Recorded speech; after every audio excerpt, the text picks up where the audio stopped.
और कहीं जाऊँ इतने बड़े बड़े बीड़ा रहे, बीड़ा बीरी समझ रहे हैं ना, कैसे कहें बाबा जा ये नहीं है।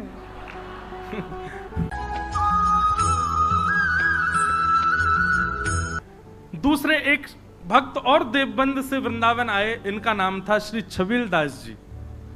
इनको तांबुली कहते थे सब, क्योंकि इनका काम क्या था, बीड़ी बनाना, तांबुल पत्र आदि सब समेट करके और बीड़ी बनाकर, अच्छा पूरे जहां कहीं भी रस भाव से ठाकुर जी की सेवा होती है, अनेक स्थानों पर महाराज जी बीड़ा का भोग लगता, पर हमारे वृंदावन में बीड़ी का भोग लगा, बीड़ी छोटी छोटी। क्यों? मन में भाव है नेक नेक से लाला लाली है, इतनी बड़ी बीड़ा बना दो, कहां खाएंगे बाकू, नेक नेक से बीड़ी बनाओ, छोटी छोटी बीड़ी बने। हमारे वृंदावन में नंदगांव जाओ और कहीं जाओ इतने बड़े बड़े बीड़ा रहे, बीड़ा बीड़ी समझ रहे हैं ना, कैसे कहें बाबा जा ये नहीं है। बाबा दूर तक कर रहे हैं, वो बीड़ी नहीं है, बीड़ी पानते के बीड़ी। जय हो भैया। अरे राम, प्रियालाल जी की सेवा में बीड़ी। बढ़िया भैया, मैंने पूछ ली, पान की जो सेवा रे बात बीड़ी के हैं, और बीड़ा के वो बड़ो रे, छोटी रे वो बीड़ी। तो छबील दास जी तांबुली, ये भी देवबंद के थे, इनको भी महाप्रभु जी की बड़ी याद आई, और आप भी महाराज सब छोड़ छाड़ करके वृंदावन आ गए। बोले कि वहीं जाके छोटी छोटी बीड़ी बनाऊंगा, राधा वल्लभ लाल जी को पवाए करूंगा। आए, आकर के महाप्रभु जी के चरणों में प्रणाम किया, और प्रणाम करके कहा मुझे सेवा प्रदान करो। बहुत ध्यान से सुनना सब लोग। महाप्रभु जी बोले क्या सेवा करोगे? बोले हम पे तो एक ही काम आवे, बीड़ी बनावेंगे, प्रियालाल जी आप बनाओ। बोले ऐसी बीड़ी बनाओ जो मुख में जावे के बाद भी लाल जी को श्रम नहीं करना पड़े, अपने आप ही घुल जाए करे। महाराज जी कितना विचार हमारे ब्रजमंडल में किया जाता। आप कभी दाऊ जी जाओगे ना, दाऊ जी वहां श्री बलराम जी का मंदिर है, महाराज जी दाऊ जी में शाम को जब ठाकुर जी का दाऊ जी का प्रसाद बनता है, इतनी छोटी छोटी पूड़ी बनती हैं। मैंने पूछी गुसाई जी इतनी छोटी पूड़ी काई को? बोले कहीं तोड़वे में श्रम नहीं है, जा पूरी पूड़ी उठाओ, सब्जी लगाओ, खा जाओ। मैंने की भैया ये लाड प्यार करके मूड हम नहीं बैठा रखे हैं ठाकुर जी। इतना लाड करें ठाकुर जी से, बताओ ऐसी छोटी छोटी पूरी ये तोड़नी नहीं पड़ जाए। ऐसे हमारे ब्रजमंडल की सेवा है भैया। तो महाप्रभु जी ने आज्ञा करी ऐसी बीड़ी बनाइयो कि प्रियालाल जी के मुख में जाए, मुख में जाते ही घुल जाए। वो ठीक है। अब तो महाराज वो इसी भाव में बीड़ी सिद्ध करता था, पानों को रात में भिगोता, उनको बिल्कुल नरम सा बना के वही सामग्री भीतर, वो भी निधान महाप्रभु जी ने बताया क्या क्या सामग्री जाएंगे, उसके अलावा कुछ नहीं। बिल्कुल भी ऐसा ना हो कि मुख में जाकर के थोड़ा भी श्रम करना पड़े। रोज बीड़ी बनाता, चांदी के बढ़िया सुंदर पात्र में उनको भर के लेके जाता और सेवा में जाकर के श्री राधा वल्लभ लाल जी की सेवा में पधराता। एक बात बताएं आपको, ठाकुर जी के जितने भी अधरामृत हैं उनमें सर्वश्रेष्ठ है बीड़ी। क्यों? बाकी को अधरामृत महाराज जी ठाकुर जी पामे, पर बीड़ी को भोग ऐसा है ठाकुर जी क्या करें, वाकु पामे और मुख से लगा करके अधरामृत को स्पर्श करा करके तब वाकु पधरा दे। नेक नेक पामे, एक बीड़ी तो नेक लियो, दूसरी तो या को मतलब यह है कि मुख्य अधरामृत ठाकुर, वैसे तो सबका छू है पर बीड़ी में विशेष ठाकुर जी को अधरामृत को भाव रहे।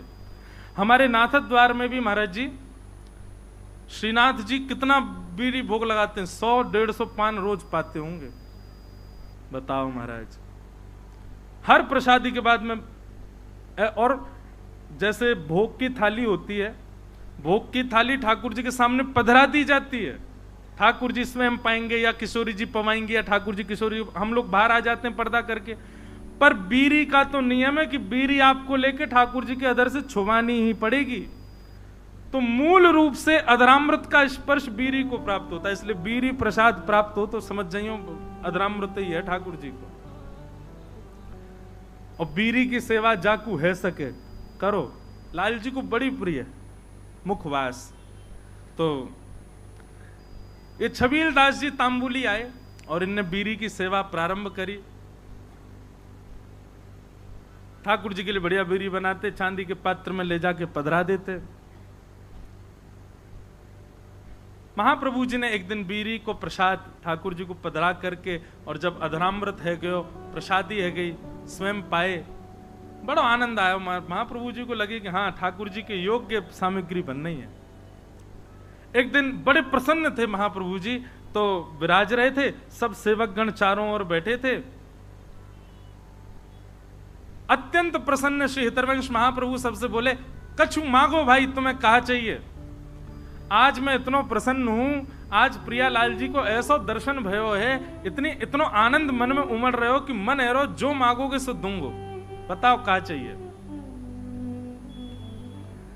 चरण दबा रहे थे छबील दास जी तांबुली, कोई हाथ दबा रहे हैं, सब सेवा कर रहे हैं।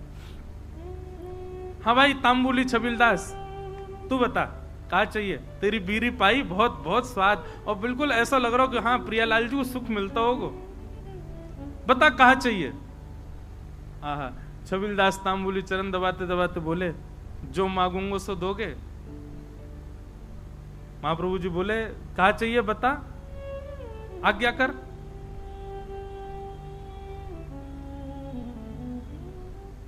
सावधानी से सुनो, बता कहा चाहिए।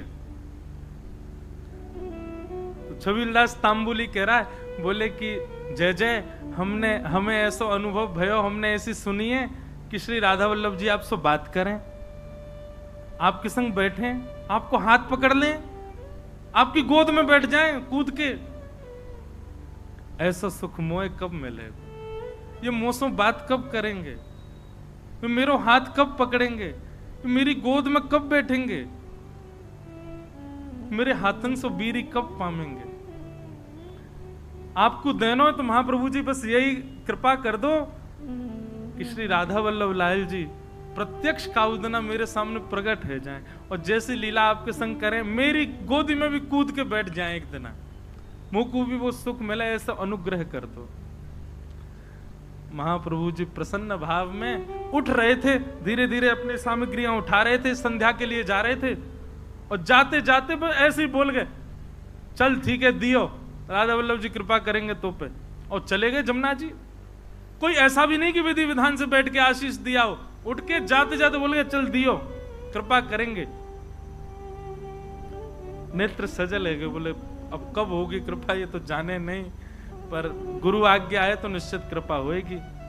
स्नान ध्यान करके वो भी बीरी की सेवा तैयार सिद्ध करने लगो, और बीरी सिद्ध करके महाराज जैसे ही लेकर के राधा वल्लभ जी मंदिर में आयो, संयोग से कोई भी नहीं मंदिर में, अकेलो छबील दास तांबुली बीरी भोग लेकर के भीतर गयो, ढूंढने लगो, कोई सखी मिले, सहचरी मिले, कोई सेवक मिले तो दम भैया अंदर पधराए दो। जैसे ही समीप गयो तभी कहा, देखो युगल सरकार, दोनों एक दूसरे गले में गलवैयां डाले, अपनी एक एक कमर पे हाथ धरे, और मंद मंद मुस्कुराते भय अपने एक दूसरे के प्रति ऐसे शीश झुकाए करके, और वह तांबुली को देख करके और मंद मंद मुस्कुरा रहे हैं, और मंद मंद मुस्कुरा करके श्री जी इशारों कर रही हैं, इतकू आ। अब तुम, अच्छा एक बात, हाँ वो तो बताना भूल ही गया मैं, जब उसने महाराज जी महाप्रभु जी से यह आज्ञा मांगी कि आप ऐसा अनुग्रह करो कि प्रियालाल जी मुझको प्रत्यक्ष दिखें, तब महाप्रभु जी कह में सह पाएगा उनके स्वरूप को। वो अगर प्रकट है गए तो उनके स्वरूप माधुरी, रूप माधुरी को झेल लेगो ना, झेल लेगो तो को आशीष दूंगो। तो माने कही रूप देखने के बाद झेलनो ही ना है, प्राण निकल जाए, बस रूप दिख जाए एक बार, वाक्य बात। अच्छा, क्योंकि एक बात बताएं, सहचरी भाव में और अंतरंग भाव में प्रियालाल जी तो अपनी लीला करते हैं, आपको तो बस प्रवेश मिल जाता है, और कहीं उनकी छवि देख करके आप बेहोश हो गए तो कई जगह महाराज जी हमारे वृंदावन रस रीति में उसको अपराध माना जाता है। आपने जरूर अपनी गुरु निष्ठा में कोई कमी छोड़ी होगी, जरूर अपनी निष्ठा भाव, इसीलिए आप उस छवि के भाव को सहन नहीं कर पाए। इसलिए महाप्रभु जी ने कहा झेल लेगो, झेल पावेगो स्वरूप को। छबीलदास बोलो आप कृपा करोगे तो सब संभव हो जाएगा। तो महाप्रभु जी कहेंगे हाँ ठीक है, होगी कृपा। आज जैसी आयो, और आज महाराज बस थोड़ी देर पहले की बात है, महाप्रभु जी कह के गए कृपा होएगी, इतने में ही वो बीड़ी लेके आयो, इतने में तो कृपा है गई। प्रिया प्रियतम साक्षात खड़े वहां के सामने, श्री जी इशारा कर रही है इतकुआ। छबीलदास के 2 बार तो नेत्र बंद भये, हाथ पाम वाके होश में नहीं, ठंडो पड़ गयो पूरो, कभी इतकू जावे कभी उतकू, बस गिरवे ही वारो। इतने में ही माने महाप्रभु जी को स्मरण किया, हितवंश महाप्रभु को स्मरण करते तुरंत चेतना आ गई। मानो गुरु ही कृपा करके ये बल दे रहे हैं कि प्रिया प्रियतम को देखो, उनकी बिना कृपा के देखे ही नहीं पाओगे वह स्वरूप को। छबीलदास सामने खड़ो है, अब कहां बोले ठाकुर जी से।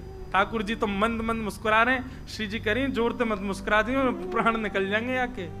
ऐसी छवि ठाकुर जी की। ठाकुर जी बोले खड़ो ही रहेगो, कछु करेगो भी। छबीलदास बोलो मुंह पे तो कछु आ भी ना, कहा करूं जय जय। बोले कहा करूं, कहा। वो दूर डिबिया लेके खड़ो बीरी की, इतकुआ बीरी पवा।